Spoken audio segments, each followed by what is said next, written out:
네, 2009년 쌍용차 평택 공장에서 점거 농성 중이던 노조를 경찰이 물리력을 행사해 진압한 사건에 대한 경찰 진상조사위원회의 조사 결과가 나왔습니다. 진상조사위는 당시 청와대의 최종 승인 아래 경력 투입이 이루어진 것으로 확인했는데요. 자세한 내용 알아보겠습니다. 박현우 기자.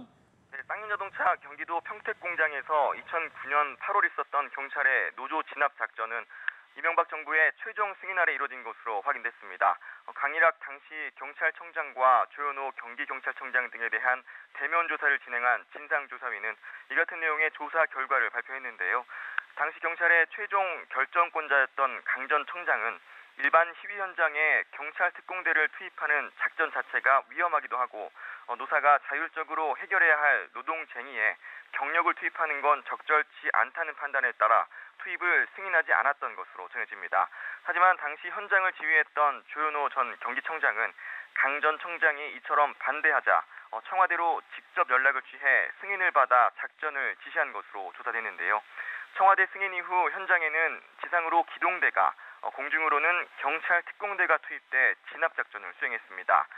진상조사위는 대테러 임무를 담당하는 경찰 특공대가 일반 집회 현장에 투입된 것 자체가 이례적이고 부적절한 행위였다고 지적했는데요. 특히 현장 정보를 파악하거나 수색이나 탐색용으로 활용되는 경찰 헬기를 지상과 가깝게 접근시켜 바람을 일으켜 노조 해산을 시도하고 헬기에 물탱크를 달아 유독성 체류액 20만 리터를 살포한 행위는 위법한 것이었다고 진상조사위는 강조했습니다. 또 집회 현장에서 헬기를 이용한 혼합 살수는 쌍용차 현장이 유일한 사례라고 진상조사위는 설명했습니다. 자, 그리고 이 밖에 경찰이 쌍용차 사건과 관련해서 이른바 댓글 부대를 운영한 사실도 확인됐다고요.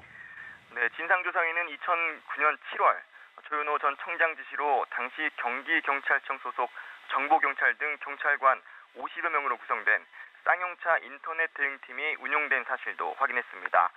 진상조사위에 따르면 해당 팀은 최근 문제가 되고 있는 경찰의 댓글 부대 시초인 셈인데요.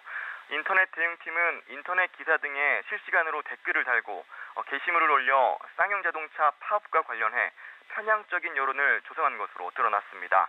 진상조사위는 이 같은 조사 결과를 바탕으로 경찰이 과도하게 공권력을 행사해 인권을 침해한 쌍용차 사건에 대해 경찰이 의견을 발표하고 사과할 것을 권고했습니다.